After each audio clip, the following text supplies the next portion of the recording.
V soboto so slavnostno otvorili prenovljeno športno dvorano Litija. Prenova je s pomočjo finančnih sredstev ministrstva in mestne skupnosti Litija občino stala slabih 350 tisoč evrov.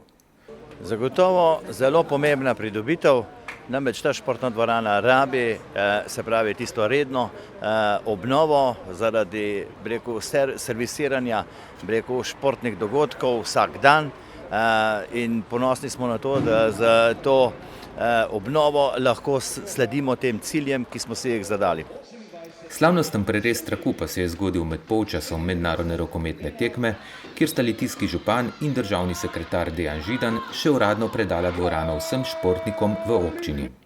Želim, da bi ta duh športa, povezovanja, sodelovanja krepil in sodeloval naprej to mesto, to srce Slovenije.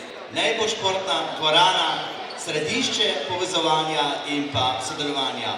Jaz sem navdušen, da je vaš župan kandidiral za državna sredstva za to dvorano.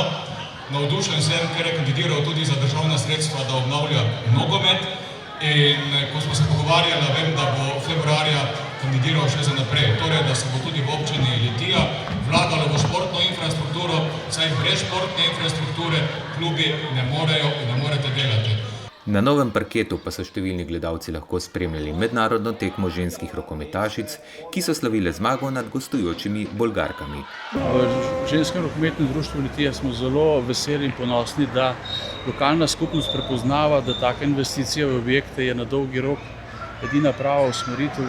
Zelo cenimo potezo tega lokalnega okolja, vodstva lokalnega okolja, ki razume, da je šport na dolgi rok neka vrednota, ki jo je treba skupaj držati gor in podpirati.